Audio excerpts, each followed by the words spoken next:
Eternal Secret King Season 68.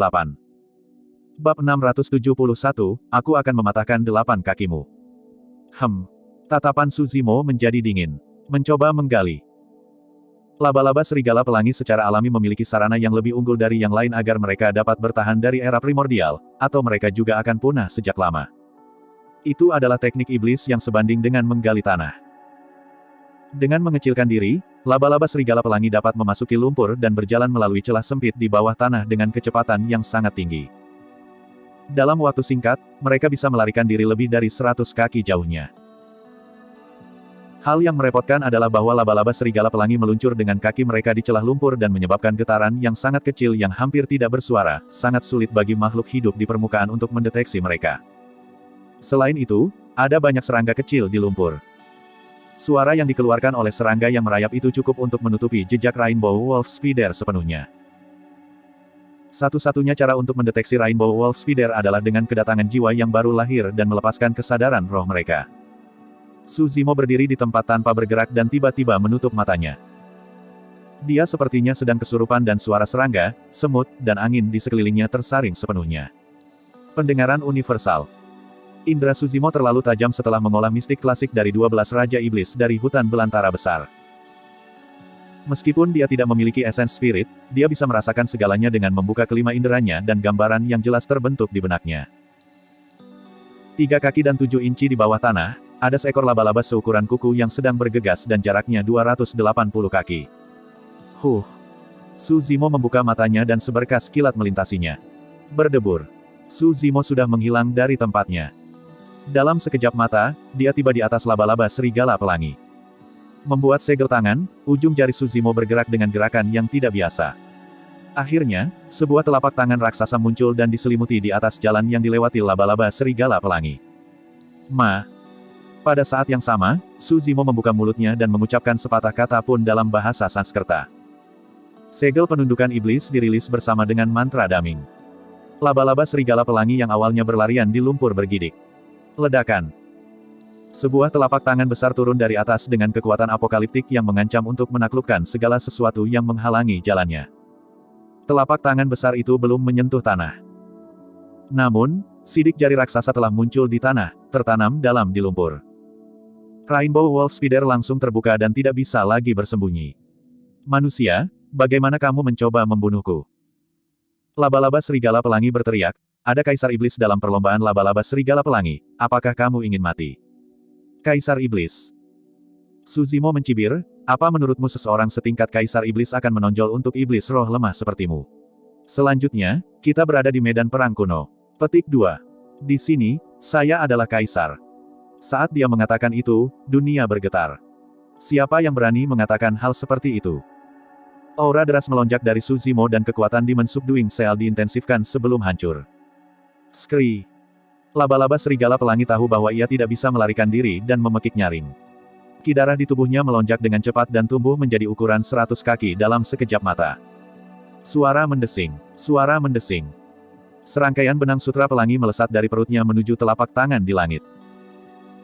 Racun di sutra sangat mendominasi dan langsung merusak telapak tangan yang terbentuk dari Demon Subduing Seal dengan suara mendesis. Cahaya roh telapak tangan berkedip dan kekuatannya berkurang. Mengerahkan kekuatan di kedelapan kakinya, laba-laba serigala pelangi terpental dan mengambil segel penundukan iblis di udara secara langsung. Ledakan. Ada suara yang memekakkan telinga. Segel penundukan iblis dibubarkan. Laba-laba serigala pelangi jatuh dengan keras ke tanah, menciptakan lekukan yang besar. Seluruh tubuhnya terluka dan salah satu kakinya patah, mengeluarkan darah berwarna hijau berbau busuk. Tidak buruk. Suzimo mengangguk. Kamu lebih mampu untuk bisa mengambil segel penundukan iblisku. Laba-laba serigala pelangi berjuang dan merangkak keluar dari lubang, menyerbu ke arah Suzimo dengan mata merah dan ekspresi mengancam.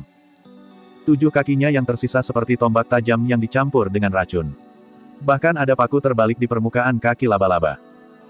Jika mereka menusuk ke dalam daging, mereka akan mengeluarkan potongan besar daging saat diekstraksi, meninggalkan lubang berdarah. Swoosh, swoosh, swoosh. Rainbow Wolf Spider melihat ke bawah dari atas dan mendorong kakinya dengan terburu-buru ke arah kepala Suzimo. Tatapan Suzimo dingin dan blood quencher yang ada di tangannya berdengung. Dentang, dentang. Berkas darahnya membesar. Melepaskan teknik gerakan, Su Zimo keluar melalui bayangan tombak yang kacau dan mengedarkan ki darahnya. Memegang Blood Quencher, dia menebas dengan kejam pada sendi kritis kaki Rainbow Wolf Spider. Puff. Hijau, darah berminyak dimuntahkan. 3 kaki laba-laba dipotong oleh Su Zimo. Terlepas dari jaring laba-laba, senjata lain untuk laba-laba serigala pelangi adalah kaki mereka yang bisa melawan senjata roh tingkat sempurna. Namun, serangan Su Zimo ditujukan pada persendian kaki yang paling lemah. Ditambah dengan ketajaman Blood Quencher, satu tebasan memutuskan 3 kaki Rainbow Wolf Spider. Petik 2. The Rainbow Wolf Spider mengeluarkan jeritan yang menyayat hati. Karena kamu meminum darahnya, aku akan mematahkan ke-8 kakimu. Tidak ada belas kasihan di mata dingin Su Zimo. Dia berhutang budi pada burung bangau abadi tua dari puncak etiril dan burung bangau kecil telah menemaninya untuk waktu yang lama di tempat tinggal guanya. Su Zimo menganggap monyet, harimau roh dan bangau kecil sebagai kerabatnya dahulu kala. Jika dia tidak kembali lebih awal, bangau kecil akan dikutuk ke hukuman abadi jika dia dibawa pergi oleh laba-laba serigala pelangi. Pada saat itu, dia juga akan sangat menyesal. Pikiran itu membuat Su Zimo merasa gentar. Rainbow Wolf Spider memiliki 4 kaki tersisa yang utuh dan dapat menopang tubuhnya. Istirahat. Tiba-tiba, ia menjerit dan mematahkan 2 kakinya, mengubahnya menjadi tombak panjang yang melesat ke arah Su Zimo dengan kecepatan yang sangat cepat. Trik Puni. Su Zimo mencibir dan mengayunkan Blood Quencher secara terbalik, menyapu dengan lembut seperti ripple untuk mengirim kedua kaki laba-laba itu terbang. Rainbow Wolf Spider benar-benar putus asa. Gerakan membunuh yang dulu mendominasi wilayah iblis tidak ada gunanya di hadapan manusia ini. Bagaimana mungkin monster mengerikan yang berinkarnasi ada dalam ras manusia? Sebelum pikiran itu selesai, mata laba-laba serigala pelangi kabur dengan kilatan jubah hijau. Sebelum dia bisa bereaksi, rasa sakit yang tajam melonjak ke seluruh tubuhnya dan 2 kakinya yang tersisa terputus. Berdebar. Tanpa dukungan apapun, laba-laba serigala pelangi jatuh ke tanah. Karena kehilangan darah yang sangat besar, tubuhnya menyusut terus-menerus dan menjadi seukuran manusia tidak lama kemudian. Merosot di lumpur, laba-laba serigala pelangi memelototi Su Zimo dengan tatapan berbisa. Su Zimo mengeluarkan tali dari tas penyimpanannya dan melemparkannya ke tubuh laba-laba serigala pelangi. Seketika, itu melingkar di sekitar yang terakhir. Setelah pertempuran di kota kuno, dia telah mengumpulkan puluhan ribu tas penyimpanan. Ada terlalu banyak senjata roh di tas penyimpanannya sekarang dan dia bisa dengan santai mengeluarkan senjata roh kelas tertinggi kapan saja. Aku akan meninggalkan hidupmu untuk bangau kecil. Su Zimo menyeret laba-laba serigala pelangi dan kembali ke tempat asalnya. Bab 672, Garis Darah Bifang. Medan perang telah menjadi sunyi, hanya menyisakan tanah hangus. The Soaring Serpent terbang ke udara menyemburkan lahar dengan liar dan membakar semuanya dalam jarak 500 km. Laba-laba serigala pelangi bukanlah satu-satunya yang ditekan oleh auranya sebagai makhluk surgawi, tetapi juga binatang iblis lainnya. Sebagian besar laba-laba serigala pelangi sudah dibakar sampai mati. Binatang iblis yang tersisa membebaskan diri dari kendali laba-laba serigala pelangi dan melarikan diri satu demi satu. Mundurnya penyerbuan binatang buas itu hanya menyisakan tumpukan bangkai dan tulang di tanah, beberapa di antaranya robek dan masih berasap. Monyet, roh harimau dan singa emas dipenuhi dengan luka di sekujur tubuh dan terengah-engah. Terima kasih, monyet dan roh harimau. Bangau kecil berbicara dalam bahasa manusia dan menggesek monyet dan pipi harimau roh dengan paruhnya yang panjang. Tidak apa. Monyet menyeringai dan melambai, menunjuk ke roh harimau di samping. Harimau mesum ini adalah orang pertama yang menyadari ada sesuatu yang salah dan menggumamkan sepanjang perjalanan. Saat itulah kami menyadari apa yang salah. Petik 2. Jantung harimau roh itu berdegup kencang dalam kebahagiaan saat merasakan tindakan intim bangau kecil itu. Namun, saat menyebut harimau sesat dari monyet, ekspresi harimau roh berubah canggung dan batuk 2 kali untuk mengalihkan ekspresi bangau kecil. Bangau kecil agak bingung. Monyet mencibir. Baik singa emas dan rubah kecil tahu alasannya dan tersenyum diam-diam. Menepuk dadanya sendiri, roh harimau berkata, meskipun aku belum pernah melihatmu dalam wujud manusia sebelumnya, aku langsung mengenalimu saat melihat matamu yang besar dan indah. Huff, sejak kapan kamu menatap matanya? Kamu melihat kakinya yang panjang sepanjang waktu. Monyet cemberut dan menggerutu pelan. Sambil memelototi monyet, roh harimau berkata dengan tergesa-gesa, jangan dengarkan omong kosongnya, bangau kecil. Roh harimau itu menatap tajam ke arah burung bangau kecil untuk membangun suasana hati, seolah ada sesuatu yang ingin dikatakannya. Setelah waktu yang lama, tepat ketika bangau kecil mulai merayap keluar, roh macan itu berteriak, "Ah!" Singa emas dan rubah kecil tidak sadar dan tersentak kaget, menatap harimau roh dengan kebingungan, tidak yakin apa yang akan dilakukannya. Monyet memutar matanya. Roh harimau melanjutkan, "Ah, matamu sangat indah dan cantik, seperti bintang dan bulan dan matahari dan airem." Singa emas mengerutkan kening. Rubah kecil itu menjadi kosong. Monyet tercengang, seolah disambar petir. Apakah roh harimau membuat puisi? Terlepas dari betapa buruknya puisi itu macet di tengah-tengah saat menyusunnya. Monyet mengulurkan tangan dan ingin mengirim roh harimau terbang dengan tamparan. Namun, itu benar-benar tidak bisa mengumpulkan kekuatan setelah pertempuran besar sebelumnya. Monyet hanya bisa menghela nafas dan berpaling, menyembunyikan wajahnya. Ia benar-benar tidak ingin melihat harimau roh dan memandang rendah yang terakhir dari lubuk hatinya. Dengan ekspresi malu, roh harimau itu menggaruk kepalanya dan terpesona oleh inspirasi, berteriak, seperti batu permata besar di dalam laut. Roh harimau itu mengangkat kepalanya dengan puas dan tersenyum sendiri dengan bodoh. Menurut pendapatnya, pernyataan terakhir itu adalah sentuhan akhir yang vital untuk membuat segalanya sempurna. Bangau kecil merasa menggigil di tulang punggungnya dan mau tidak mau bergidik. "Bagaimana menurutmu, bangau kecil?" Roh harimau mendekat dan menjilat wajahnya sendiri, bertanya. Memelototi roh harimau, bangau kecil bertanya dengan dingin, "Kamu kepanasan?" "Of." Rubah kecil tidak bisa menahan tawa. Monyet dan singa emas mencibir dengan liar di samping, juga berseri-seri. Roh harimau tidak mengira bangau kecil menjadi begitu tajam dan langsung dengan kata-katanya. Tidak dapat menerimanya sama sekali, wajahnya memerah dan ia benar-benar malu, tidak menginginkan apapun selain menemukan lubang untuk mengubur dirinya sendiri. Saat itu, seseorang terbang di udara dari langit yang jauh. Dia menyeret tali panjang yang diikat ke laba-laba dengan 8 kaki terputus, itu adalah wujud asli dari pria berjubah warna-warni. Mata bangau kecil dipenuhi dengan kebencian yang tak ada habisnya dan tubuhnya menggigil karena marah. "Apa kalian baik-baik saja?" Turun di depan semua orang, Suzimo mengeluarkan botol eliksir dari tas penyimpanannya. Tidak peduli apa yang dibutuhkan, aplikasi internal atau eksternal, pasti ada sesuatu. Saat ini, dia tidak kekurangan barang-barang seperti itu. Monyet dan harimau roh menerapkan obat secara diam-diam sambil merawat bangau kecil. Mengisi daya tepat di depan pria berjubah warna-warni, bangau kecil menjulurkan kakinya dan menginjak tubuh pria itu, bertanya, "Kamu bilang kamu pernah melihat seorang pria yang mirip denganku di 1000 laba-laba pasir gundukan. Apakah itu nyata?" Petik 2.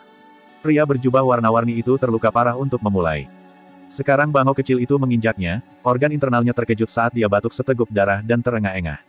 Tentu saja itu nyata. Bangau kecil bertanya dengan tergesa-gesa dengan ekspresi gelisah, "Di mana dia?" "Bi Fang itu ayahmu." Sekarang dia tahu dia pasti sudah mati, pria berjubah warna-warni itu mengejek dengan sombong. "Sayangnya, Anda tidak akan pernah melihatnya lagi. Dia sudah lama meninggal." Hahaha. Tubuh bangau kecil bergetar dan wajahnya menjadi sangat pucat. Su Zimo sedikit mengerutkan alisnya. Bi Fangs adalah burung ganas dari zaman purba dan sangat ganas. Dengan kemampuan memanipulasi api, mereka adalah salah satu spesies burung buas yang paling ganas.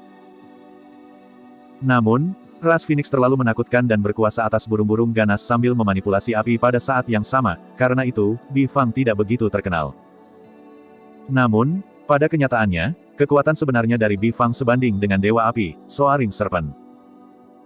Sejak awal, Su Zimo telah memperhatikan bahwa bangau kecil tampak berbeda dari bangau abadi biasa. Burung bangau abadi biasa memiliki mahkota vermilion dan tubuh seputih salju. Namun, tubuh bangau kecil juga memiliki bulu berwarna hijau giok yang sangat indah. Semuanya akan masuk akal jika dia memiliki garis keturunan Bi Fang dalam dirinya. Bagaimanapun, Bi Fangs berwarna hijau giok.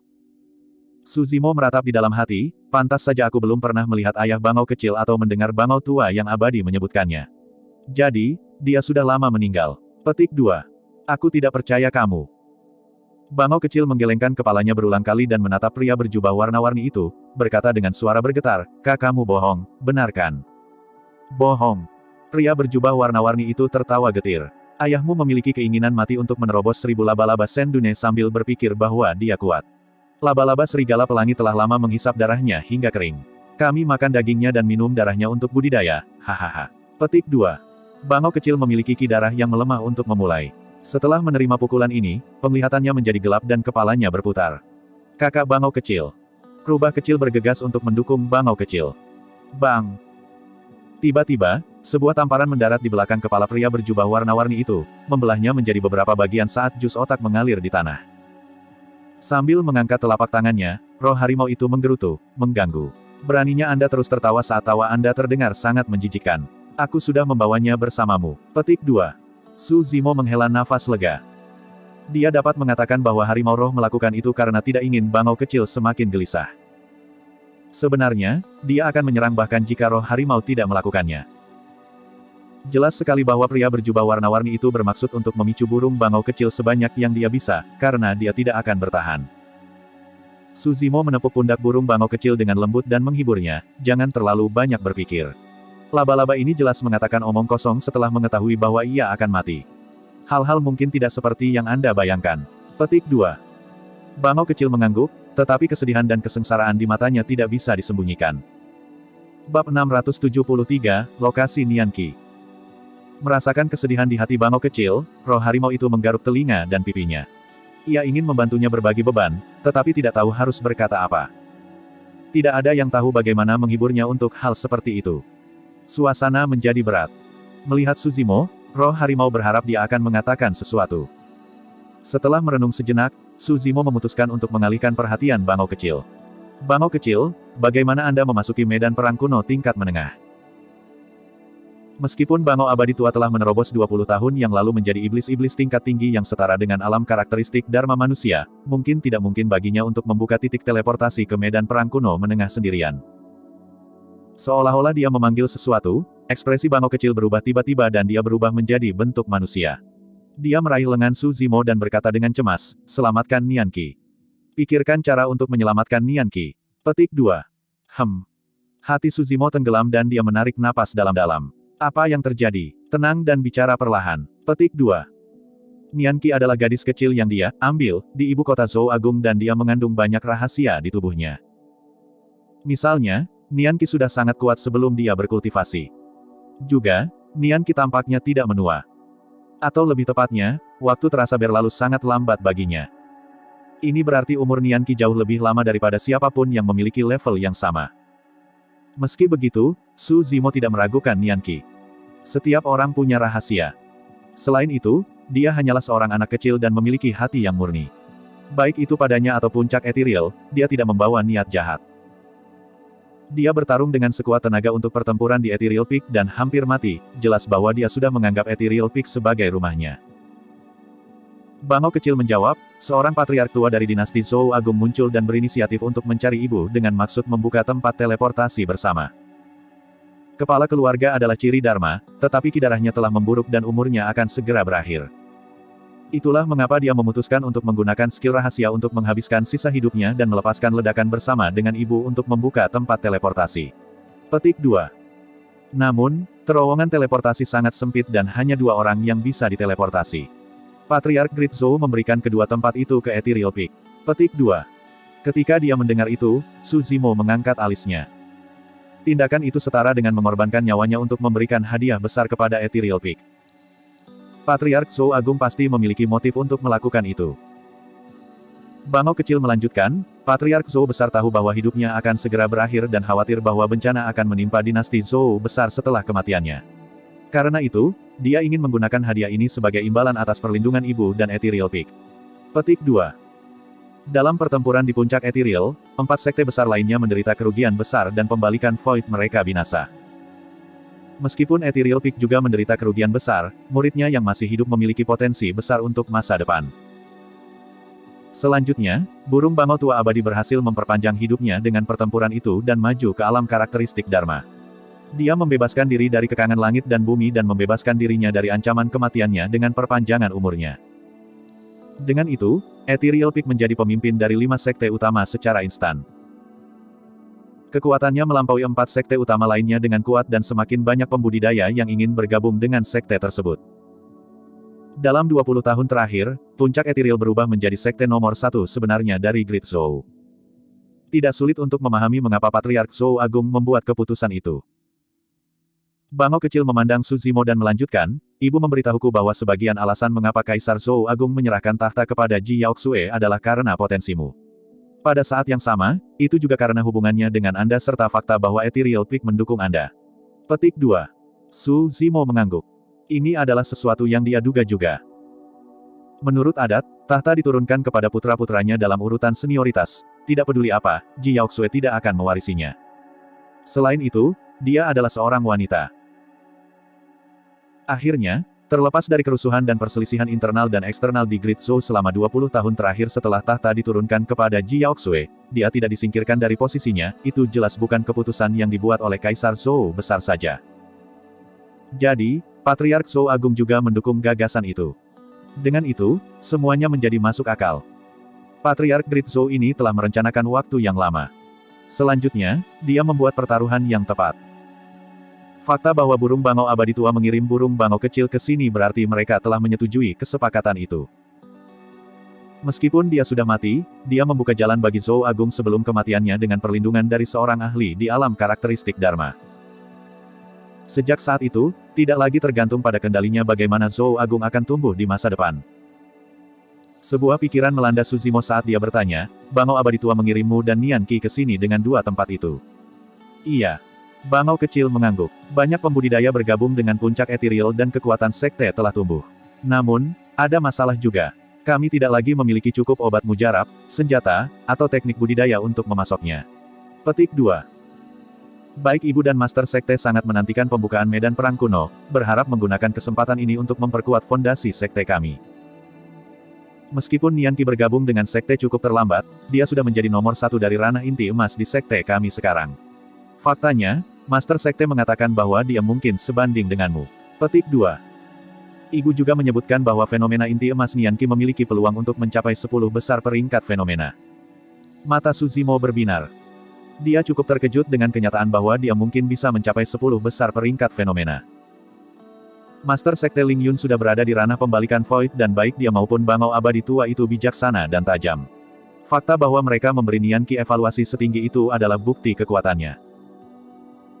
Tentu saja, baik bangau abadi tua maupun Master Sekte Ling Yun tidak mengetahui kekuatan sejati Su Zimo setelah dia tertidur selama 20 tahun di dasar lembah pemakaman naga. Tidak ada yang menyaksikannya juga. Seolah-olah dia mengingat sesuatu, mata bangau kecil itu dipenuhi ketakutan. Tidak lama setelah kami memasuki medan perang kuno, kami menemukan sekelompok 7 orang.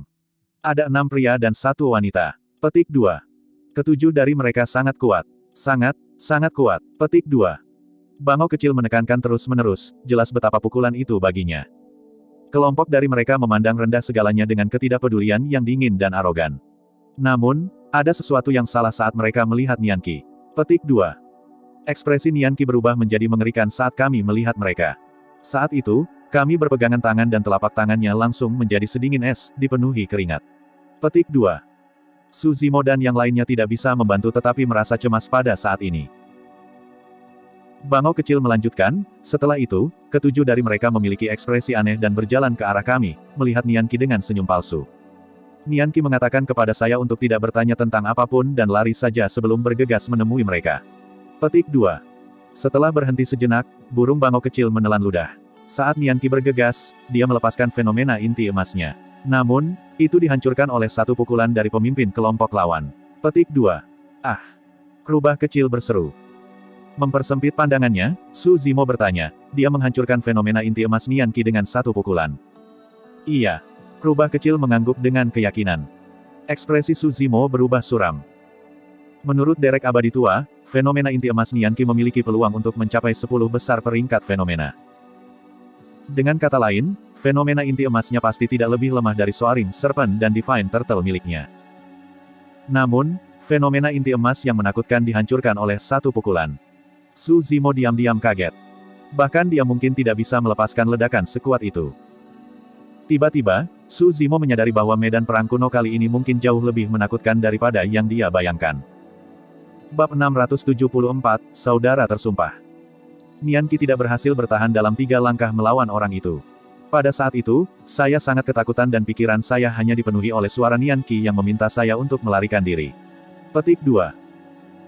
Mata bangau kecil dipenuhi rasa bersalah dan menyalahkan diri sendiri saat dia berkata dengan kepala tertunduk, saya tahu bahwa saya sangat lemah karena tidak memilih untuk bertarung bersama Nian Qi. Namun, saya benar-benar tidak bisa mengumpulkan keberanian di hadapan orang-orang itu. Petik 2. Satu-satunya pikiran di pikiranku saat aku melarikan diri dengan panik adalah mencarimu dan memberitahumu tentang ini. Namun, saya tidak melarikan diri jauh sebelum saya mendarat di tangan laba-laba serigala pelangi. Petik 2. Roh harimau menghibur dengan cepat, ini bukan salahmu. Anda juga tidak bisa mengalahkan mereka. Aku akan melarikan diri juga jika aku berada di posisimu. Petik 2. Su Zimo menepuk bangau kecil di punggung telapak tangannya. Kamu melakukan hal yang benar. Jika Anda melawan orang-orang itu dengan sembrono, Anda hanya akan kehilangan hidup Anda untuk apa-apa. Petik 2. Selain itu, beruntung kamu bisa lolos. Kalau tidak, aku juga tidak akan tahu apa yang terjadi pada kalian. Petik 2. Ekspresi burung bangau kecil sedikit lega. Setelah hening beberapa saat, Su Zimo bertanya, apakah mereka menyakiti Nianqi? Tidak. Bangau kecil menggelengkan kepalanya. Pemimpin mereka hanya ingin menangkap Nianqi hidup-hidup. Dia menyebutkan sesuatu tentang kembali ke Penatua untuk mendapatkan hukuman, tapi aku tidak mendengar apa-apa lagi. Pada saat itu, bangau kecil menghela nafas lagi. Alasan kenapa aku kabur bukan karena mereka tidak bisa mengejarku. Itu karena mereka sama sekali tidak bisa diganggu dengan saya. Saya tidak akan pernah melupakan cara mereka memandang saya, seolah-olah saya adalah seekor semut. Petik 2. Siapa yang peduli jika semut dilepaskan? Su Zimo merenung sejenak sebelum tiba-tiba bertanya, seperti apa penampilan mereka? Bangau kecil menjawab, ketujuh dari mereka mengenakan kostum yang sangat kuno. Semuanya memiliki rambut emas, mata biru, lurus, hidung mancung dan sangat tampan. Mudah untuk mengenalinya. Petik 2. Penyebutan itu membuat jantung Su Zimo berdetak kencang. Penampilan Nianqi memang mirip dengan mereka. Dalam pertempuran di puncak Ethereal, Nianqi pernah melepaskan potensinya di saat-saat putus asa dan kekuatannya meledak. Rambut kuning layu awalnya berubah lurus dan menari dengan warna keemasan juga. Matanya biru dan auranya tak tertandingi, menyerupai makhluk surgawi yang bermartabat. Latar belakang Nianqi pasti ada hubungannya dengan orang-orang ini. Namun, Su Zimo tidak dapat mengidentifikasi dari mana mereka sebenarnya. Dia memiliki dugaan samar di dalam hatinya. Dilihat dari perilaku mereka, menurutku nyawa Nianqi tidak dalam bahaya untuk saat ini. Su Zimo melihat ke bangau kecil yang khawatir dan berkata dengan lembut, jangan khawatir, serahkan ini padaku. Iya. Bangau kecil mengangguk. Jika ada seseorang di medan perang kuno yang bisa menyelamatkan Nianqi, itu pasti Su Zimo. Ayo tinggalkan tempat ini dulu dan cari tempat lain untuk beristirahat. Monyet, roh harimau dan singa emas terluka. Meskipun mereka mengonsumsi cukup banyak ramuan, butuh beberapa hari untuk pulih sepenuhnya. Selama beberapa hari berikutnya, Su Zimo dan yang lainnya tidak terburu-buru bepergian dan beristirahat di dalam gua. Mereka sudah berada di medan perang kuno selama lebih dari sebulan.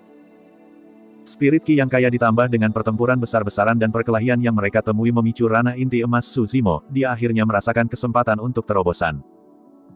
Dalam dantiannya, inti emas yang mempesona berputar perlahan di atas bunga saraca. Aura inti emas sedikit rumit. Itu memiliki aura keabadian serta iblis. Kedua aura itu seharusnya saling bertentangan.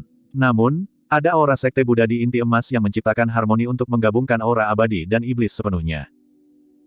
Su Zimo mengambil posisi lotus dengan mata tertutup dan rambut hitamnya menari-nari sendiri. Di sebelah kiri, kabut air naik dan bayangan penyu surgawi muncul. Di sebelah kanan, nyala api berkobar dan bayangan ular yang melonjak turun. Secara bertahap, seiring berjalannya waktu, aura di dalam tubuh Su Zimo meningkat. Itu berlanjut sampai api dan air menyatu dan kura-kura dan ular saling terkait. Seluruh kekosongan bergetar sesaat. Aura gemetar memancar dari tubuh Su Zimo, menyebar melalui lubang seperti riak. Monyet dan yang lainnya terkejut dan berlari keluar, mengawasi dari pintu masuk gua. Di mana-mana riak memanjang, bebatuan dan pasir hancur menjadi kehampaan. Seolah-olah seluruh gua diiris oleh pisau tajam.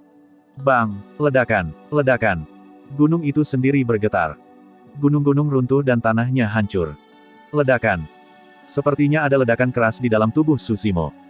Dua cahaya surgawi muncul di dalam gua. Su Zimo membuka matanya dan tersentak tegak, meraung ke langit. Raungannya bergema dan menembus logam dan batu. Tepat di depan monyet dan yang lainnya, aliran udara keluar dari mulut Su Zimo seperti pedang terbang, meledak langit-langit di atas. Nafasnya seperti pedang. Level itu melampaui batas Golden Core. Keberhasilan. Pada titik ini, Su Zimo berada di Golden Core yang sempurna. Selangkah lebih maju dan dia akan maju ke alam jiwa baru lahir, mengembangkan roh esensi yang legendaris dan mendapatkan kendali atas kekuatan Dharma. Kecepatan kultivasinya tidak dianggap sebagai yang terbaik. Namun, Mengingat fakta bahwa dia bisa mencapai tahap ini dengan keabadian dan kultivasi iblis, itu adalah prestasi yang sangat langka. Inti emas Su Zimo memudar secara bertahap. Dia mengekang aura dan ketenangannya kembali ke gua. Monyet dan yang lainnya juga telah mencapai terobosan di alam kultivasi mereka dalam beberapa hari terakhir dan hampir semuanya berada di alam inti dalam yang sempurna. Daging yang mereka konsumsi bersama Su Zimo dipenuhi dengan esensi kekuatan hidup terkaya. Ditambah dengan obat mujarab yang tak terhitung jumlahnya, hanya logis bahwa mereka akan mencapai tahap budidaya ini. Bangau kecil masih sedikit sedih selama beberapa hari terakhir. Itu bukan hanya karena perhatian Nian Qi. Lebih dari itu juga berita kematian kerabatnya. Su Zimo bisa berempati dengan emosinya. Harimau roh menemani bangau kecil siang dan malam, mencoba yang terbaik untuk menemukan cara untuk menghiburnya tetapi tidak berhasil. Hari ini, roh harimau sepertinya memikirkan sesuatu dan berlari ke depan semua orang dengan penuh semangat, berteriak, "Hei, hei. Saya punya saran." Petik 2. Setelah jeda singkat, roh harimau itu menarik napas dalam-dalam dan berkata dengan sungguh-sungguh, "Mari kita menjadi saudara angkat." Saudara tersumpah. Mata monyet berbinar. Kelompok dari mereka memiliki hubungan yang sangat dalam sejak awal. Meskipun singa emas dan rubah kecil bergabung kemudian, mereka telah mengintegrasikan diri mereka ke dalam grup dengan interaksi terakhir mereka. Selanjutnya, baik itu rubah kecil atau singa emas, keduanya telah mendapatkan pengakuan semua orang setelah pertempuran di kota kuno. Golden Lion secara alami sangat senang. Rubah kecil tidak akan mundur. Dia bahkan memiliki lebih banyak alasan untuk mengikuti Su Zimo setelah bersumpah sebagai saudara kandung. Ketika dia mendengar itu, bangau kecil bangkit dan ada sedikit kehidupan lagi dalam cara dia memandang monyet, roh harimau dan semua orang. Su Zimo mengangguk dalam diam. Meskipun roh harimau tampak kasar, ini adalah saran yang bagus. Alasan mengapa bangau kecil marah adalah karena dia kehilangan kerabat. Tapi setelah mereka menjadi saudara sumpah, dia akan mendapatkan beberapa kerabat lagi. Setelah merenung sejenak, monyet memandang Su Zimo dan berkata dengan sedikit ragu-ragu, "Jangan ikut campur. Bagaimanapun juga kamu adalah manusia. Jika Anda menjadi saudara sumpah dengan kami, Anda pasti akan mendapat masalah di masa depan." Petik 2. Hahaha. Su Zimo tertawa terbahak-bahak. "Monyet, apakah aku terlihat seperti seseorang yang pengecut? Memang benar aku manusia, tapi aku bersikeras untuk bersumpah bersaudara dengan kalian. Tidak peduli seberapa besar masalahnya, aku akan mengambil semuanya." Petik 2. Baiklah, mari kita lakukan. Monyet juga disegarkan. Tentu. Roh harimau bersorak. Pada saat itu, tidak ada yang menyadari bahwa upacara yang tampaknya biasa-biasa saja sebagai saudara sumpah di sudut medan perang kuno akan berakhir dengan menentukan keadaan masa depan Tianhuang daratan sampai tingkat tertentu. Bab 675, 7 Saudara. Seperti yang disebutkan monyet, Su Zimo tidak akan bisa menjelaskan banyak hal selama sisa hidupnya jika dia bersumpah dengan mereka. Namun, Su Zimo tidak peduli. Alasan mengapa dia berkultivasi adalah agar dia dapat melakukan apa yang dia inginkan, bagaimana dia bisa dibatasi oleh batasan pedoman moral atau cita-cita yang berbeda dari makhluk abadi dan iblis. Jika dia ingin mendirikan Dao, dia harus memiliki keberanian untuk membebaskan diri dari semua batasan dan aturan. Roh harimau berkata, "Kita harus menambahkan orang lain meskipun dia tidak ada di sini bersama kita sekarang." Bangau kecil bertanya, "Little Night Spirit, kan?" Roh harimau itu mengangguk dengan tergesa-gesa dan mengibaskan ekornya, memuji, "Kamu benar-benar pintar, bangau kecil." Bangau kecil sedikit tersipu dan mengulurkan kakinya, menendang roh harimau. "Setelah membentuk inti batin saya, ibu saya memberi saya nama. Saya sekarang disebut King King 1. Petik 2. Bangau kecil memiliki garis keturunan dari Bifangs dan tampak berbeda dari bangau abadi lainnya dengan semburat hijau giok di bulunya, namanya cocok. Rubah kecil berteriak dengan patuh, "Sister King King." "Iya." King King mengangguk dan memeluk rubah kecil. Meskipun ini adalah pertama kalinya mereka bertemu satu sama lain, mereka sudah dekat sebagai saudara perempuan setelah beberapa hari berinteraksi. "Siapa Little Night Spirit ini?" Rubah kecil bertanya dengan rasa ingin tahu. Pandangan mengingatkan melintas di mata Su Zimo saat dia menjawab dengan sedih, "Itu adalah binatang kecil yang saya ambil di pegunungan Changlang lebih dari 20 tahun yang lalu. Seharusnya sudah dewasa sekarang." Petik 2. Saat roh malam disebutkan, monyet, harimau roh, dan bangau kecil terlihat prihatin. Lagi pula, beberapa dari mereka menyaksikan kelahiran dan pertumbuhan Night Spirit di Ethereal Peak saat itu. Night Spirit pilih-pilih makanan dan tidak akan menyentuh daging binatang iblis biasa. Untuk memberi makan roh malam, monyet, harimau roh dan burung bangau kecil berjuang menembus hutan dan menderita luka di sekujur tubuh untuk mendapatkan daging yang berbeda sehingga roh malam bisa merasakan semuanya. Meskipun periode waktu itu sulit dan berbahaya, mereka sangat gembira saat melihat roh malam tumbuh sedikit demi sedikit.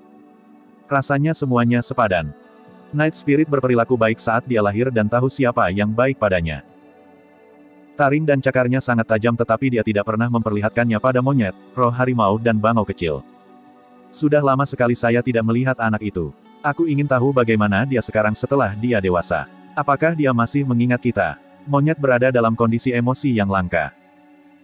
Sejak apa yang terjadi di lembah Dongling dan Su Zimo dan Night Spirit melarikan diri jauh ke ibu kota Zhou Agung, monyet dan yang lainnya tidak melihat Night Spirit. Dalam sekejap mata, lebih dari 20 tahun telah berlalu. Su Zimo menatap ke kejauhan dan bergumam, 20 tahun yang lalu, Night Spirit menemani Xiaoning ke sekte eliksir yang di benua tengah. Aku ingin tahu apakah kita bisa bertemu mereka lagi kali ini di medan perang kuno tingkat menengah. Petik 2. Seharusnya tidak ada masalah termasuk Night Spirit dengan kita, kan? Roh harimau itu bertanya. Monyet dan King mengangguk. Secara alami tidak mungkin rubah kecil akan menolaknya, dia puas selama Su Zimo ada di dalam. Golden Lion sedikit bingung dan tidak tahu apa itu Night Spirit. Namun, dia mengangkat bahu untuk menyatakan bahwa dia baik-baik saja dengan itu karena semua orang menyetujuinya. Roh harimau itu mengalihkan pandangannya dan batuk dengan lembut. Karena kita bersumpah menjadi saudara, kita harus membicarakan senioritas. Jika kami menjelaskannya, kami tidak dapat mengubahnya di masa depan, bukan? Petik 2. Monyet mendengus dingin saat dia melihat niat harimau roh itu segera. Kenapa? Kamu ingin menjadi bos? Tidak. Roh harimau itu bergidik kaget dan segera melambai dengan senyum malu-malu. Tidak mungkin. Bahkan jika saya berpikir seperti itu, saya tidak akan punya nyali. Petik 2. Ada total 7 dari mereka bersama dengan Night Spirit dan ada iblis dan manusia. Semuanya pasti akan berantakan jika dinilai murni berdasarkan usia. Apa yang kamu pikirkan? Cepat keluarkan. King menjulurkan kakinya dan menendang harimau roh itu lagi. Roh harimau tidak frustrasi. Sebaliknya, ia berkata dengan gembira dengan sedikit kegembiraan, Su Zimo adalah alasan mengapa kita semua ada di sini hari ini.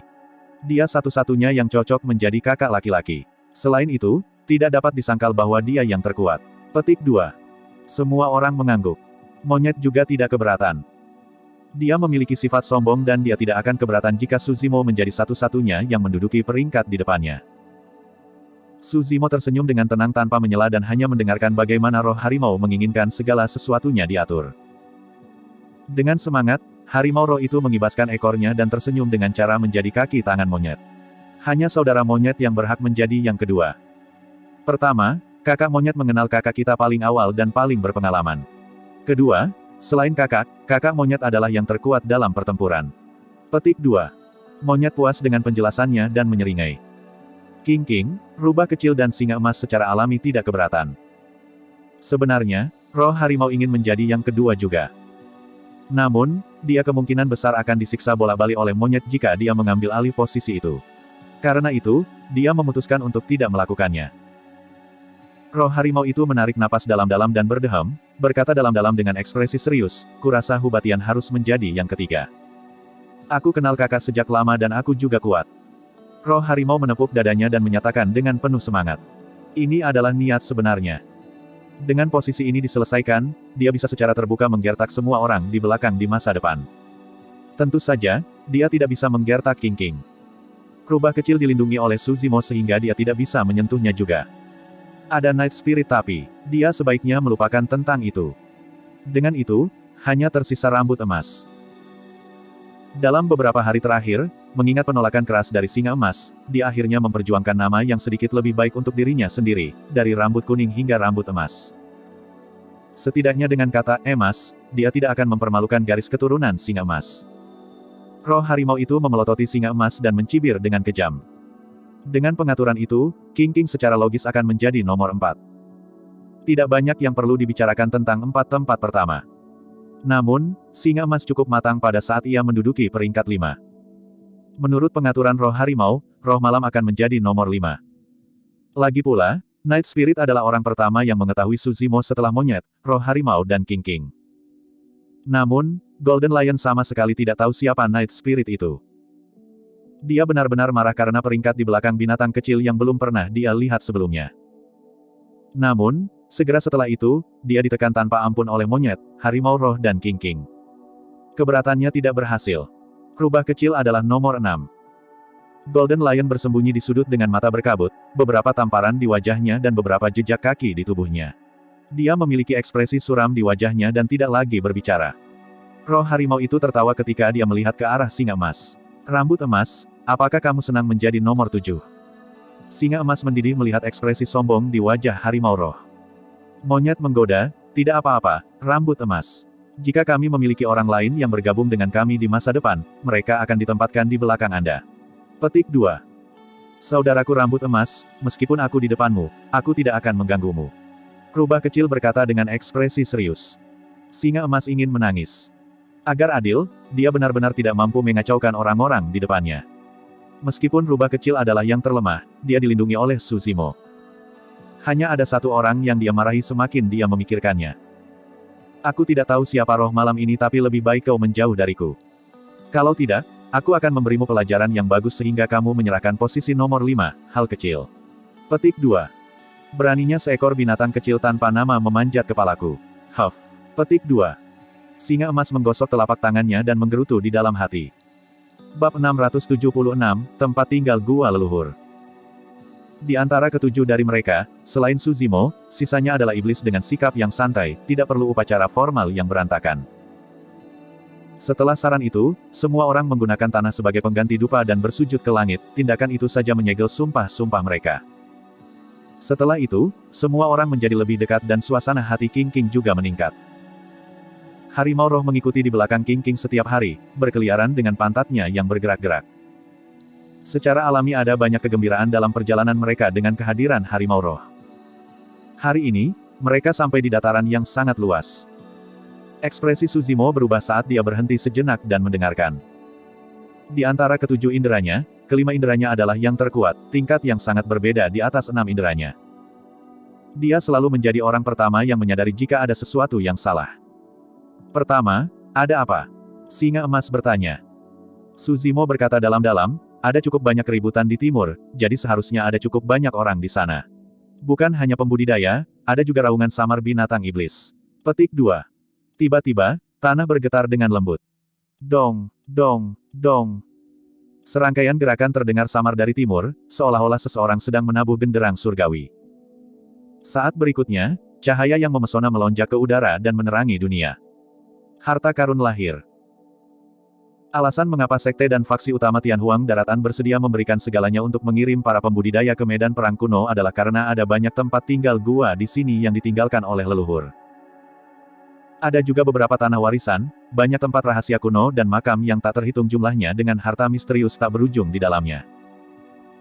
Jika ada yang bisa mendapatkan beberapa keterampilan rahasia atau senjata mistik, mereka memiliki peluang untuk menjadi sangat kuat dalam semalam. Bahkan jika mereka sendiri tidak membutuhkannya, mereka dapat memberikannya kepada sekte mereka dengan imbalan hadiah yang luar biasa.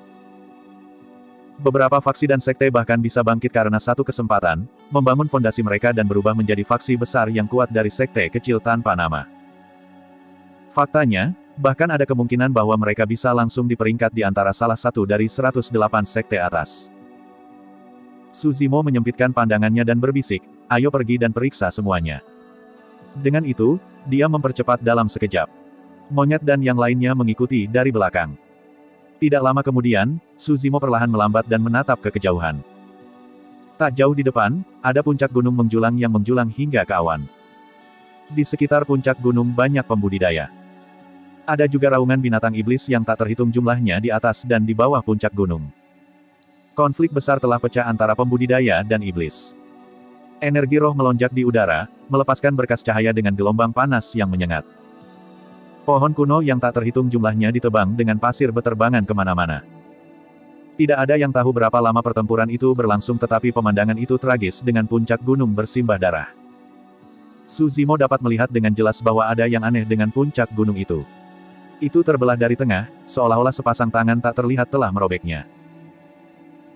Namun, di tengah puncak gunung, alih-alih pegunungan dan bebatuan, ada sebuah istana raksasa yang tidak terlihat seperti buatan manusia, itu seperti karya dewa. Istana itu penuh dengan lubang tetapi di dalamnya, ada senjata kuno yang diletakkan satu demi satu. Ada juga banyak ramuan dan beberapa buku kuno yang penuh dengan debu. Suzimo berbisik, ini adalah kelahiran tempat tinggal leluhur di gua dan dua faksi utama sedang bertarung di dalam untuk mendapatkan harta karun. Pertarungannya terlalu kacau, tidak ada cara untuk melihat apa yang ada di dalamnya. Monyet mengerutkan kening. Jika kita menerobos masuk sekarang, kita pasti akan menjadi sasaran. Rubah kecil mengalihkan pandangannya dan melihat sekeliling. Pasti ada cukup banyak pembudidaya dan binatang buas menunggu di pinggir lapangan untuk mendapatkan kesempatan untuk menyerang. Mari kita tunggu sebentar lagi untuk melihat apakah ada harta yang layak kita pindah. Kita seharusnya tidak terlibat dalam kekacauan ini. Petik 2. Suzimo memasang ekspresi tenang. Yang sederhana tidak tampak sederhana mengingat betapa rahasianya itu terletak di tengah-tengah puncak gunung. Namun, Suzimo tidak terburu-buru. Tidak akan terlambat bahkan jika dia menyerang ketika sebuah harta karun benar-benar muncul. Ledakan. Sebuah teladan manusia merilis fenomena inti emas dan bentrok dengan beberapa binatang buas. Kekuatan yang dihasilkan menyebar keluar dan bahkan seluruh istana bergetar. Banyak senjata terjebak dalam fluktuasi energi dan tersebar di udara. Mata paragon manusia bersinar saat dia meraih salah satu pedang dan menyuntikkan energi roh ke dalamnya. Pedang itu bersinar terang dengan 5 pola roh. Senjata roh yang sempurna. Memotong. Teladan manusia berteriak dan melambaikan pedang. Cahaya pedang yang memesona melesat di udara dengan warna pelangi, mengiris binatang buas di ujung lainnya menjadi 2, menciptakan kabut darah. Haha, pedang yang bagus. Teladan manusia sangat senang. Kekuatannya telah meningkat secara signifikan setelah mendapatkan pedang dan itu berarti dia akan memiliki peluang lebih besar untuk mendapatkan tempat di peringkat fenomena. Banyak pembudidaya lain bergerak juga untuk merebut senjata yang tersebar di udara. Suzimo dapat melihat dengan jelas bahwa di antara senjata-senjata itu, yang terlemah berada di tingkat tertinggi dan ada lebih dari 10 senjata tingkat sempurna. Sebuah istana tunggal berisi begitu banyak harta karun. Bagi sebagian besar pembudidaya, mendapatkan nilai tertinggi berarti peningkatan kekuatan. Mendapatkan senjata roh yang sempurna berarti kekuatan mereka akan meningkat 10 kali lipat. Baik itu senjata roh tingkat tertinggi atau sempurna, tidak satupun dari mereka menarik Suzimo lagi. Tujuan terbesar dari perjalanannya kali ini adalah untuk melihat apakah dia bisa mendapatkan senjata Dharma berlevel tinggi. Bukan hanya untuk dirinya sendiri, tapi juga monyet dan yang lainnya. Meskipun monyet dan yang lainnya adalah iblis, setelah mereka menerobos inti dalam mereka dan membentuk roh esensi, mereka juga dapat memperbaiki senjata Dharma untuk diri mereka sendiri. Yang terbaik adalah jika mereka bisa mendapatkan senjata Dharma yang cocok sebelum menerobos ke ranah jiwa yang baru lahir. Ledakan. Itu adalah suara yang memekakkan telinga lagi. Tembok lain di istana roboh dan banyak senjata yang digantung di atasnya terpental. Senjata itu jelas berbeda dari senjata roh. Bahkan dalam kekosongan di mana energi roh berfluktuasi dengan cara yang mengamuk, mereka tidak bereaksi sama sekali dan pola mereka bahkan lebih rumit dan tampaknya surgawi. Senjata Dharma. Ada senjata Dharma di istana. Lihat, pedang terbang itu memiliki 2 pola Dharma. Itu adalah senjata Dharma kelas menengah. Untuk inti emas dan banyak iblis roh, 1 senjata Dharma sudah cukup untuk memicu keserakahan mereka. Itu berarti bahwa mereka akan memiliki senjata Dharma kelas menengah saat mereka maju ke ranah jiwa baru lahir. 3 pola Dharma, itu adalah senjata Dharma kelas superior. Petik 2. Menyerang. Serangkaian seruan datang dari kerumunan. Sebuah tombak merah melayang di udara dengan 3 pola Dharma di atasnya. Ledakan. Seekor binatang iblis raksasa melonjak ke udara. Itu menyerupai harimau tapi memiliki sepasang sayap di belakang punggungnya, memancarkan keganasan tanpa akhir dengan tatapan mengancam. Salah satu dari 4 binatang buas kuno yang besar, Kyongki. Kata singa emas perlahan dengan ekspresi muram. Bahkan di antara binatang buas berdarah murni, mereka memiliki tingkat kekuatan yang bervariasi. Misalnya, 4 binatang buas kuno besar yang legendaris jauh lebih kuat dari binatang buas lainnya. Puff. Saat Kyongki muncul, ia membuka mulutnya dan melahap seorang kultivator yang mendukung fenomena inti emas. Dalam beberapa gigitan, yang terakhir dihancurkan dan ditelan saat darah mengalir dari sisi mulut Kyongki. Itu terlalu keras, bahkan fenomena inti emas tidak bisa menahannya. Kobaran api kota yang mengamuk. Raungan terdengar dari tanah. Sebuah teladan manusia yang mengenakan jubah merah menyala menerjang ke medan perang dengan kota kuno raksasa di belakangnya. Kota kuno itu berkobar dengan nyala api yang melonjak ke udara dan membakar semua makhluk hidup. Saat kota kuno itu turun, ia menghancurkan hewan buas berdarah murni lainnya menjadi lumpur sebelum membakarnya menjadi abu. Itu adalah salah satu dari 10 sekte atas di wilayah utara, teladan dari lembah Blaze Columbus. Senjata Dharma kelas superior telah muncul dengan sendirinya. Lebih banyak paragon dan binatang buas memasuki medan perang. Bab 677, Kultus Pemurnian Mayat. Haruskah kita pergi dan berjuang untuk itu? Roh harimau sedang bersiap untuk pergi dengan kegembiraan di matanya. Tidak perlu. Su Zimo memiliki ekspresi tenang dan kilatan berkilau di matanya. Meskipun senjata Dharma tingkat superior tampak bagus, tidak ada gunanya kita mengambil risiko untuk memasuki kekacauan ini. Di medan perang kuno, bahkan untuk senjata Dharma yang pernah menjadi milik Dao Lord atau tokoh perkasa, kekuatan Dharma mereka telah lama menghilang tanpa penyempurnaan esens spirit dan berlalunya tahun yang tak terhitung jumlahnya. Senjata-senjata ini telah jatuh ke tingkat senjata Dewa Dharma yang sempurna sejak lama. Satu-satunya perbedaan adalah bahwa pola Dharma mereka masih ada dan nilai mereka tidak berubah. Oleh karena itu, bahkan jika ada senjata Dharma yang muncul, itu kebanyakan untuk Lord yang sempurna. Pergi, ayo tinggalkan tempat ini dulu. Su Zimo melambai dan bersiap untuk pergi bersama monyet dan yang lainnya. Kamu ingin pergi setelah datang ke sini. Seekor burung ganas raksasa melebarkan sayapnya dan menutupi langit dengan aura iblis yang sangat deras. Tatapannya tajam saat melotot ke bawah, menyelam ke arah rubah kecil dengan cakar yang terulur. Rubah adalah penggoda alami. Kecuali mereka memiliki dukungan yang kuat, binatang iblis yang tak terhitung jumlahnya akan bertarung untuk mereka saat mereka muncul. King King mengangkat alisnya dengan sedikit ketidaksenangan. Bahkan tanpa berubah, dia melompat ke udara dan menyilangkan kakinya, menendang serangkaian bayangan ke udara. Pahanya seperti guilotin, mengeluarkan suara udara yang mengiris. King King sudah cukup cantik dalam wujud manusianya. Ditambah dengan sosoknya yang ramping dan tinggi, dia seperti naga anggun yang menari di udara. Peter Pater, Peter Pater. Di tanah, roh harimau menyaksikan dengan mulut menganga, terus-menerus mengeluarkan air liur. Tatapannya linglung dan dia berkata dengan jujur, kakinya sepertinya bisa melebar tepat di bawah pusarnya. Piak. Monyet mengirim roh harimau dengan satu tamparan. Bang, bang, bang. King King menghindari cakar burung buas itu dan memukul kepalanya dengan marah, menyebabkannya meledak. Menggaok, menggaok. Seekor kodok emas seukuran gunung berjongkok di samping dengan mata melebar, menggembungkan pipinya dan mengeluarkan suara aneh yang semakin keras dan keras. Seolah-olah guntur baru saja bergemuruh. Tiba-tiba, katak emas membuka mulutnya. Berkas darah bersinar dan melilit rubah kecil.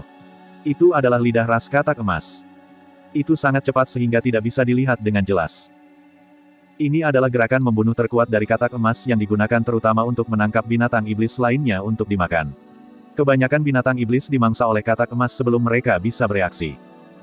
Meskipun rubah kecil tidak dapat bertahan melawan ini, tidak ada jejak ketakutan atau kepanikan di matanya. Salah satu dari sedikit sosok di sekitarnya sudah cukup untuk membunuh katak emas. Piak. Tepat saat lidah darah hendak melakukan kontak dengan tubuh rubah kecil, telapak tangan berbulu muncul dan meraih lidah katak emas. Mata monyet bersinar dengan sinar merah saat dia menatap katak emas tidak jauh dan menyeringai. Sing. Menggunakan kekuatan di kedua lengan, monyet merobek lidah darah dengan darah menyembur kemana-mana. Ledakan. Segera setelah itu, kaki monyet hinggap di tanah dan tubuhnya mengembang. Dia tiba di depan katak emas dengan langkahnya dan mengayunkan tinjunya yang besar ke arah yang terakhir. Katak emas mencabut lidahnya yang terputus dan mulutnya dipenuhi dengan darah segar saat kebencian melonjak melalui matanya. Tiba-tiba, gelembung darah seukuran kepalan tangan muncul di tubuhnya, membesar dalam hitungan detik. Jepret. Su Zimo menunjuk dengan lembut dan petir surgawi menghantam kepala katak emas. Katak emas bergidik dan semua gelembung darah yang muncul segera meledak dengan asap berasap, racun dalam darahnya dibersihkan dengan kekuatan guntur secara instan. Bang! Tinju monyet menghantam kepala katak emas, membunuh binatang buas itu seketika. Lebih banyak binatang iblis menyerang mereka. Su Zimo mengangkat alisnya sedikit. Ikuti aku. Kami akan meninggalkan tempat ini dulu. Petik 2. Sebelum kata-katanya selesai, Su Zimo mengambil blood quencher dari tas penyimpanannya dan ki darahnya melonjak. Menebas jalannya, dia menciptakan jalan berlumuran darah di sekawanan binatang buas. Ketika mereka tiba di perimeter luar, kelompok Su Zimo berbalik. Semakin banyak binatang iblis dan pembudidaya yang tiba di sekitar puncak gunung dan semuanya haus darah dalam memperebutkan harta karun. Ini adalah medan perang kuno. Itu adalah tempat di mana peluang dan bahaya hidup berdampingan. Mari kita lihat di tempat lain. Sepertinya ada hal lain yang aneh di sekitar area ini. Petik 2. Su Zimo mengedarkan pendengaran universal dan setelah beberapa saat, menunjuk ke arah sebelum ngebut dengan semua orang. Tidak lama kemudian, rombongan mereka berhenti. Ada rawa di depan mereka di mana istana lain berdiri dengan banyak ramuan dan senjata melayang di udara. Banyak pembudidaya dari berbagai faksi dan sekte bertempur sampai mati dengan binatang iblis di udara untuk mendapatkan senjata dan ramuan. Rawa diwarnai merah dengan darah. Banyak mayat jatuh dari udara ke rawa, tenggelam perlahan sebelum menghilang. Su Zimo memfokuskan pandangannya. Ada banyak senjata di udara dan beberapa di antaranya adalah senjata Dharma. Namun, yang terbaik di antara mereka hanya memiliki 3 pola Dharma, mereka adalah senjata Dharma kelas superior. Bagi kebanyakan pembudidaya, itu layak diperjuangkan untuk senjata Dharma kelas superior. Namun, setelah beberapa saat ragu, Su Zimo memutuskan untuk tidak melakukannya. Ayo pergi. Secara alami tidak mungkin monyet dan yang lainnya akan keberatan. Kelompok mereka melanjutkan. Tidak lama kemudian, mereka melihat tempat tinggal gua lain muncul dan sekelompok sekte dan faksi lainnya berjuang untuk harta yang ditinggalkan. Setelah menonton di pinggir lapangan sejenak, Su Zimo menggelengkan kepalanya dan pergi bersama monyet dan yang lainnya. Keesokan harinya, kelompok mereka melakukan perjalanan secara berkelok-kelok. Di daerah itu, lebih dari 10 gua muncul dengan berbagai faksi dan sekte yang bertarung untuk mereka. Di antara mereka, mereka bahkan melihat murid dari sekte super. Aneh. Su Zimo sedikit mengerutkan alisnya. Dia tidak tahu apa yang terjadi tapi sepertinya banyak gua yang tersembunyi di daerah itu muncul secara tiba-tiba. Kelompok mereka melanjutkan dan sekali lagi, suara perkelahian yang disertai dengan raungan binatang iblis dan pekikan burung ganas bisa terdengar di depan, itu sangat berisik. Gua lain tinggal. Tatapan singa emas berkilauan dan dia bergumam, tongkat yang diperjuangkan orang-orang itu tampaknya adalah senjata Dharma tingkat tertinggi dengan 4 pola Dharma. Di udara, 2 kelompok pembudidaya sedang memperjuangkannya. Satu partai hanya memiliki 2 pembudidaya. Sisi lain memiliki lusinan pembudidaya, yang semuanya memiliki wajah sangat pucat dengan aura yang sangat yin di sekitar mereka. Bibir mereka berwarna hijau keunguan dan mereka menyerupai hantu jahat dari neraka. Para pembudidaya berdiri tak bergerak di tanah, memegang tongkat panjang di tangan mereka saat mereka mengendalikan lusinan mayat mengerikan di sisi lain. Setiap mayat mengeluarkan bau busuk yang kental dan bersinar dengan kilau logam di seluruh tubuh mereka. Mereka kebal, seolah-olah mereka dimurnikan dengan sesuatu yang tidak diketahui. Kuku mereka panjang dan tampak seperti belati tajam yang berkilau dengan cahaya hijau samar, semuanya mengandung racun. Itu adalah salah satu dari 5 doktrin sesat, kultus pemurnian mayat. Mayat adalah mayat pertempuran yang secara khusus disempurnakan oleh Corps Refinement Cult. Kebal terhadap senjata dengan kekuatan luar biasa dan racun beracun di tubuh mereka, mereka sangat menakutkan dan merepotkan untuk dihadapi. Lusinan mayat mengepung 2 orang di tengah-tengah mereka dan menyerang dengan liar. Bab 678, Fenomena Kaisar Dunia Bawah. Dari keduanya, salah satunya gemuk dan pendek, seperti kantung udara. Yang lainnya dipotong pendek dan tampak persegi dan jujur, seperti orang desa. Kultivator yang jujur memegang batang besi tipis di tangan kirinya yang diukir dengan pola yang rumit dan rumit. Benang tipis yang hampir tak terlihat menjulur dari ujung jari tangan kanannya. Dia mengumpulkan ki seperti benang. Itu adalah keterampilan rahasia dari salah satu dari 5 doktrin sesat, Sekte Boneka. Dengan memadatkan semangat ki dalam dantian mereka menjadi benang untuk membungkus boneka yang mereka saring, mereka dapat mengontrol boneka mereka dari kejauhan untuk melawan musuh mereka. Kultivator yang jujur mengendalikan 5 boneka yang berbeda. Salah satunya sangat berat dan bersinar dengan kilau logam. Setiap langkah yang diambil menciptakan jejak yang dalam di tanah. Setiap gerakan yang dibuatnya berat dan kokoh. Tubuh boneka lain yang dibuat dengan bahan yang tidak diketahui hampir transparan. Itu adalah cairan seperti air dan tampak lemah. Ketika tubuh boneka ditembus oleh mayat perang, otot-ototnya bergerak-gerak dan menutupi lukanya dengan cepat. Boneka lainnya berwarna merah tua dan dibakar dengan api di sekujur tubuh. Setiap gerakan yang dilakukannya membawa gelombang panas yang menyengat yang membuat lingkungan menjadi kering. Kultivator yang jujur membagi perhatiannya untuk mengolah 5 mayat dari 5 elemen, menciptakan formasi yang meningkatkan kekuatan tempurnya. Luar biasa. Golden Lion memuji. Meskipun kelompok mereka sebagian besar terdiri dari iblis, mereka telah bertarung dengan banyak pembudidaya dan secara alami tahu bagaimana menilai kekuatan tempur para pembudidaya. Namun, meskipun pembudidaya yang jujur itu kuat dan dapat mengendalikan 5 boneka, dia tidak dapat bertahan dari serangan liar dari puluhan mayat pertempuran. Berkat fenomena inti emas yang dilepaskan oleh lemak, mereka berdua dapat bertahan sampai sekarang. Itu adalah arus sungai kuning pucat yang sangat besar dengan riak yang tak terhitung jumlahnya. Itu memancarkan aura yin tak berujung yang sepertinya bisa menghapus semua dosa di dunia. Banyak mayat mengapung di sungai kuning. Oh, oh. Seolah-olah hantu yang tak terhitung jumlahnya berteriak. Wajah-wajah mengancam muncul satu demi satu di sungai. Fenomena Golden Core mengelilingi dan melindungi mereka berdua di tengah, menciptakan gelombang untuk bertahan melawan mayat pertempuran yang sedang mengisi. Mayat pertempuran tampak waspada terhadap sungai kuning. Setiap kali air dari sungai kuning memercik ke mayat-mayat pertempuran, asap hijau akan mengepul bersama dengan suara mendesis. Seolah-olah mereka hidup, mayat pertempuran akan berteriak dan mundur, melompat di tempat. Mata hitam kehijauan mereka yang mengerikan sedikit melotot, merah dan dipenuhi ketakutan. Apa ini? Rubah kecil bergidik. Pemandangan sungai kuning membuatnya merinding. Jika Suzimo dan yang lainnya tidak berdiri di depannya, dia akan melarikan diri dalam ketakutan sejak lama. Itu salah satu fenomena kuno, Yellow Springs 1. Suzimo berkata perlahan, di era di mana para kaisar kuno bangkit satu demi satu, kaisar dunia bawah mengumpulkan keberaniannya dengan keyakinan besar untuk membersihkan jiwanya sendiri dan berjalan-jalan di sekitar gerbang kematian. Dia menyaksikan Yellow Springs secara pribadi dan terinspirasi untuk menciptakan fenomena inti emas itu. Petik 2. Dikatakan bahwa ada pembuluh darah naga 2, yang tersembunyi di kedalaman mata air kuning dan itu sangat kuat. Dengan itu, Kaisar Dunia Bawah menciptakan klasik mistik yang tiada taraf, sutra naga yang mencengangkan, dan ini adalah klasik mistik nomor 1 untuk menemukan titik akupuntur. Petik 2. King mengangkat alisnya sedikit dengan ekspresi kontemplatif sebelum bergumam, gendut itu terlihat familiar. Meskipun ada kabut busuk yang mempengaruhi penglihatan seseorang di semua tempat, King memperhatikan ada sesuatu yang salah setelah melihat sejenak. Ini sedikit lemak dari puncak etiril. King berseru. Setelah lebih dari 20 tahun, Little Fatty telah menjadi dewasa secara signifikan dan fitur-fiturnya juga sedikit berubah. Namun, wajahnya tetap sama. Itu benar, itu dia. Suzimo mengangguk. Kultivator lainnya juga adalah teman lama. Dia awalnya adalah seorang pembudidaya dari Sekte Pegunungan Selatan, Sijian.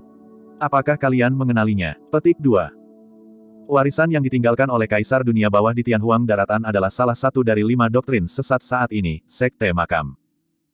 Di medan perang kuno dasar, Little Fatty dibawa pergi oleh Tumsek. Sijian di sisi lain bergabung dengan yang lain dari 5 doktrin sesat, Sekte Boneka. Fatty, maafkan aku telah memberatkanmu. Wajah Sijian pucat dan dia berkeringat di dahi, terbukti bahwa energi rohnya habis dan dia tidak dapat melanjutkan. Sementara dia memperoleh kekuatan tempur yang kuat dengan mengendalikan 5 boneka, jumlah energi roh seseorang juga meningkat banyak. Untuk apa kau mengatakan itu? Tunggu dan jangan terganggu. Kami pasti bisa keluar. Petik 2. Telapak tangan gemuk Little Fatty bergetar saat dia mengendalikan air Yellow Springs, menciptakan gelombang yang melindungi serbuan mayat-mayat pertempuran. Meskipun dia mengatakan itu, fenomena Yellow Springs Little Fatty juga menunjukkan tanda-tanda kelelahan dengan kekuatan yang berkurang, itu menjadi tidak stabil terhadap serbuan mayat pertempuran yang terus-menerus. Saat dia bertahan melawan mayat-mayat pertempuran di luar, Little Fatty berkata, apakah kamu tahu mengapa aku meminta bantuanmu kali ini? Mengapa? Si Jian bertanya. Karena kamu bodoh. Bahkan pada saat ini, Little Fatty tetap optimis dan berkata dengan riang, seperti kata pepatah, orang bodoh disukai oleh keberuntungan. Karena kamu sangat bodoh, kamu pasti memiliki umur panjang yang baik.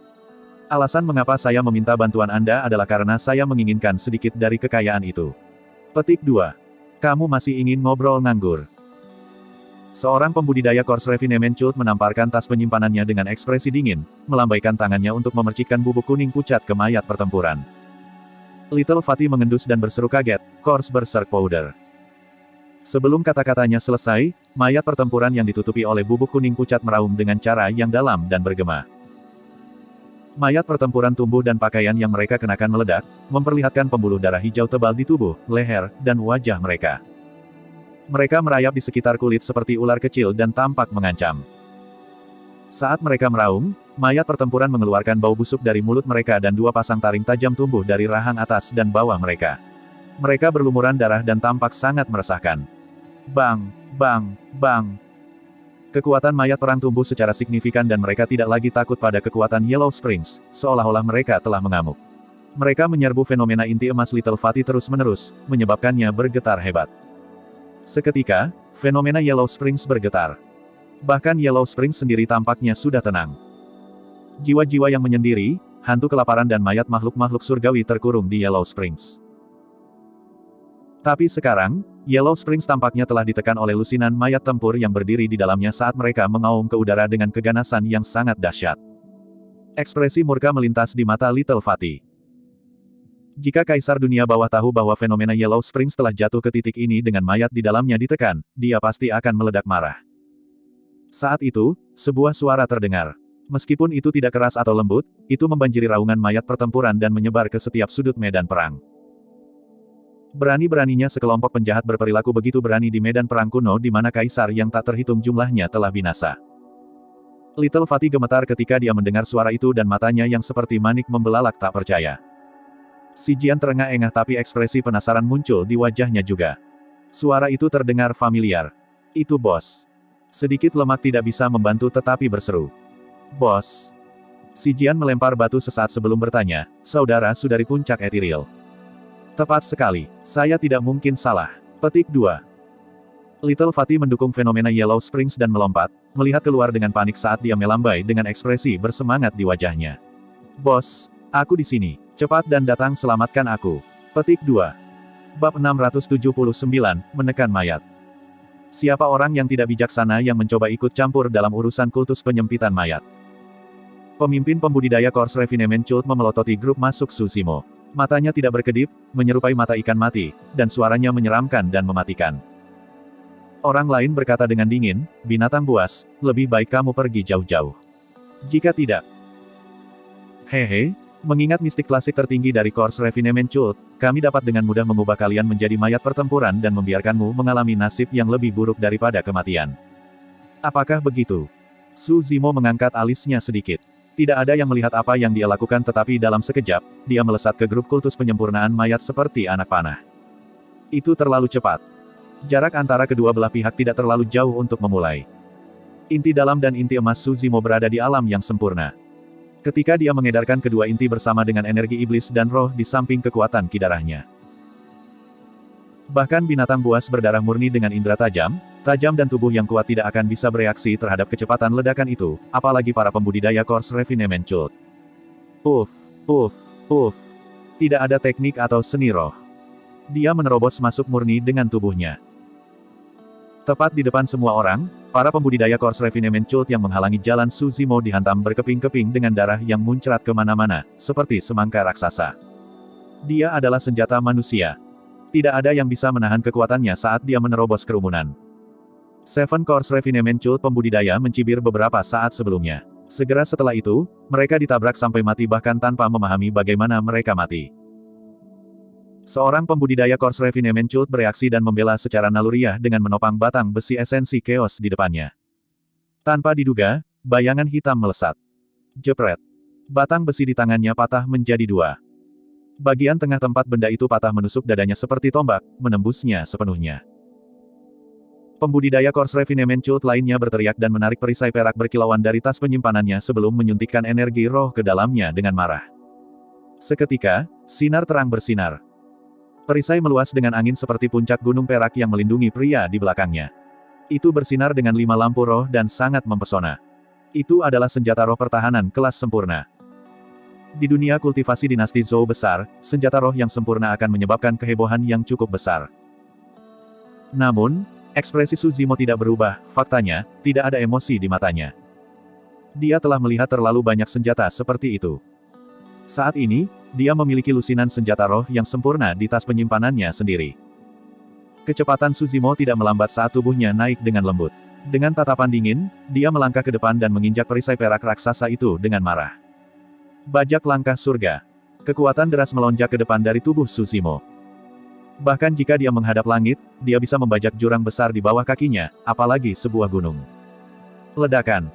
Perisai perak bercahaya diinjak di bawah kaki Tsushimo. Pembudidaya kultus penyempurnaan mayat yang bersembunyi di balik perisai itu diinjak ke lumpur meskipun perisai berdiri di antara dia dan Tsushimo bahkan tanpa mengeluarkan suara. Eksekusi Tsushimo atas banyak gerakan pembunuhan dalam Mystic Classic of the 12 Demon King of the Great Wilderness semakin lancar. Saat kultivasi iblisnya semakin dalam, kekuatan gerakan pembunuhan itu menjadi lebih menakutkan juga. Kerumunan itu gempar. Tidak jauh dari situ, banyak pembudidaya bersiap untuk bergabung dalam pertarungan. Namun, semuanya berhenti secara naluriah dengan ekspresi kaget saat mereka menyaksikan ini. Itu terlalu ganas. Dalam sekejap mata, 9 pembudidaya Course Refinement Cult mati di tangan pembudidaya berjubah hijau ini. Hal yang menakutkan adalah ke-9 dari mereka benar-benar tidak berdaya melawannya. Siapa dia? Apa latar belakangnya? Petik 2.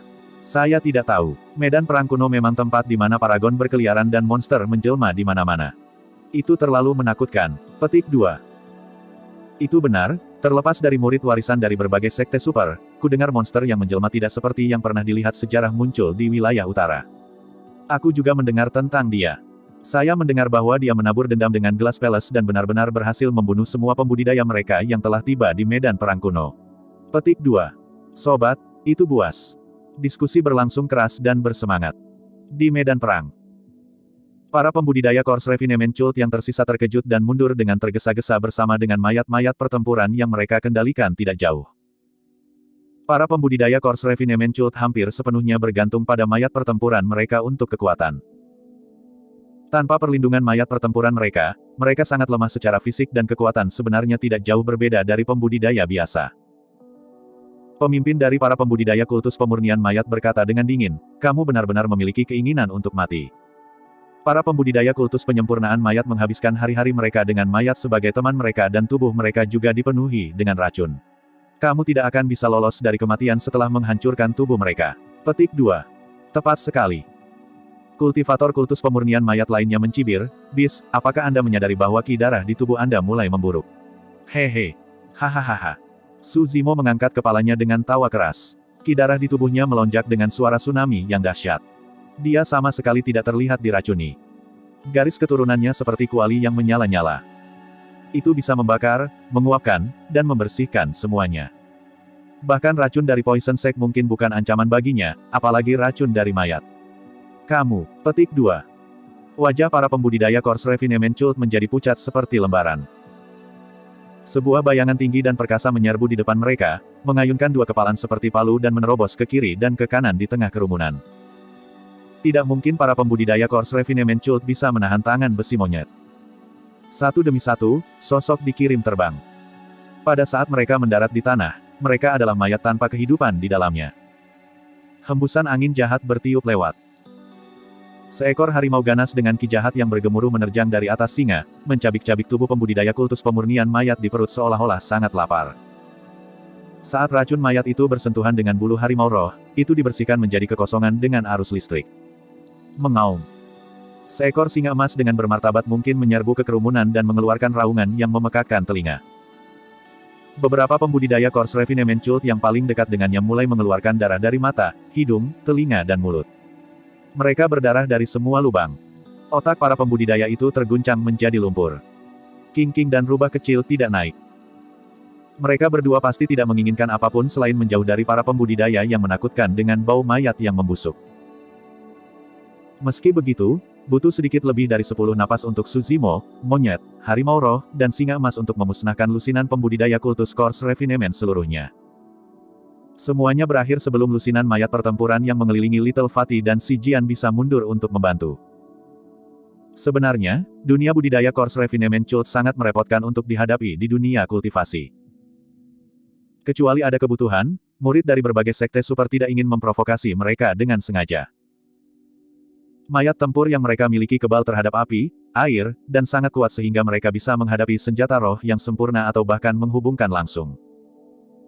Para pembudidaya Course Refinement Cult hampir mustahil untuk dikalahkan dengan mayat pertempuran berdiri di depan mereka. Namun, kelemahan pembudidaya Course Refinement Cult juga terbukti. Saat mereka jatuh, mayat pertempuran mereka tidak akan dikendalikan dan tidak lagi menjadi ancaman. Dengan memahami kelemahan itu, Su Zimo dan yang lainnya tidak memberi para pembudidaya kultus penyempitan mayat ruang bernapas dan membantai kelompok mereka dengan kekuatan menggelegar dalam lebih dari 10 napas. Lusinan mayat pertempuran jatuh ke depan dengan kaku, berubah menjadi mayat sejati. Bab 680, Gangguan. Little Fatty baru saja mengonsumsi beberapa eliksir dan terengah-engah. Sebelum dia bisa tenang, dia melihat bahwa para pembudidaya Course Refinement Cult sudah terbunuh sepenuhnya. Matanya membelalak dan rahangnya hampir jatuh ke tanah. Rumornya tidak bohong, Kakasu masih ganas seperti biasanya. Si Jian menelan ludah dan menggumamkan pikirannya. Bro, aku senang kamu ada di sini. Aku merindukanmu sampai mati. Petik 2. Karakter Little Fatty tidak berubah saat dia bergegas seperti bakso raksasa. Dia menerjang pelukan Suzimo secara emosional dengan air mata dan ingus. Mengupas wajah gendut itu, Suzimo memarahi sambil terkekeh, berhenti berakting. Si Jian datang juga dan tersenyum pada Suzimo dengan kepalan tangan. Terima kasih banyak, Kakasu. Ada apa dengan kesopanan setelah tidak bertemu satu sama lain selama 20 tahun? Suzimo tertawa dengan ekspresi santai. Kembali ke kota Suantian di medan perang kuno dasar, dia menyambut Four Mounted Bandit sendirian. Namun, Little Fatty, Ji Chengtian, Little Fatty dan Si Jian sangat berani dan kembali bertarung dengannya. Mereka adalah saudara yang telah melalui masa sulit. Little Fatty tertawa. Si Li Jian itu bodoh seperti biasanya, abaikan saja dia, bos. Ketiganya telah bersatu kembali setelah waktu yang lama dan kata-kata tidak bisa menggambarkan kegembiraan Little Fatty. Si Jian tidak banyak bicara dan hanya tertawa bodoh sepanjang waktu. Meskipun Suzimo tampak tenang, dia juga tersenyum lebih banyak dari biasanya. Terima kasih atas bantuanmu, saudara sesama ras iblis. Little Fatty terkekeh dan menyapa monyet dan yang lainnya dengan kepalan tangan. Dia mudah bergaul dengan orang lain untuk memulai. Selanjutnya, dia sudah tahu monyet dan harimau roh dari belakang di puncak etiril. Bos, saya telah mendengar dari Si Li Jian tentang segala hal di wilayah utara. Little Fatty menghibur, jangan khawatir, ikuti saya kembali ke sekte saya kali ini. Aku akan membujuk tuanku untuk membawamu masuk. Meskipun warisan sekte makam tidak kuat, kita telah bertahan sepanjang sejarah dan memiliki dasar juga. Petik 2. Selain itu, makam sekte adalah yang terbaik dalam menjadi rahasia. Tidak mungkin orang luar tahu tentang di mana kita berada. Petik 2. Hampir seluruh wilayah utara tahu tentang perseteruan Suzimo dengan Glass Palace. Para pembudidaya biasa tidak menginginkan apapun selain menjauh dari Suzimo karena takut terlibat. Namun, Little Fatty sama sekali tidak memiliki pertimbangan seperti itu. Sebaliknya, dia memikirkan ide dan solusi untuk Suzimo. Suzimo menepuk pundak Little Fatty dengan rasa terima kasih. Meskipun kedengarannya seperti ide yang mungkin, itu tidak praktis. Little Fatty adalah Golden Core. Bahkan jika dia adalah murid warisan, kata-katanya tidak akan membawa banyak beban di sekte. Sebagian besar sekte pasti tidak ingin melawan sekte super seperti Istana Kaca hanya untuk orang seperti dia, kerugiannya melebihi keuntungannya. Selain itu, meskipun makam sekte adalah salah satu dari 5 doktrin sesat, diketahui bahwa mereka memiliki sedikit murid, tidak mungkin mereka bisa melawan Glass Palace. Saudara Su, dua bisa kembali dan menjelaskan hal-hal kepada sekte boneka juga. Si Jian mengumpulkan keberaniannya dan ingin membantu Suzimo mengatasi masalahnya juga. Suzimo melambaikannya sambil tersenyum dan mengalihkan topik. Tidak apa-apa, kita bisa membicarakannya lain kali. Benar, bagaimana kalian akhirnya bertarung melawan pembudidaya Course Refinement Cult? Petik 2. Si Jian mencengkeram tinjunya dan berkata dengan penuh kebencian, sekte boneka dan kultus pemurnian mayat memiliki permusuhan yang dalam sejak awal. Tentu tidak mungkin mereka akan melepaskan saya begitu mereka melihat saya. Petik 2. Oh. Suzimo mengangkat alisnya. Di Tianhuang Daratan, di antara 9 sekte abadi, 7 sekte iblis, 6 biara Buddha, 5 doktrin sesat, dan beberapa kelompok yang tidak ortodoks. Ada permusuhan yang benar-benar mengakar di antara beberapa sekte super yang sudah berlangsung lama. Misalnya, sekte biduk surga dari sekte abadi dan sekte bumi jahat dari sekte iblis adalah musuh lama. Ada juga konflik serupa antara sekte abadi. Istana Kaca memiliki hubungan yang sangat buruk dengan lembah Snowdrift di benua tengah.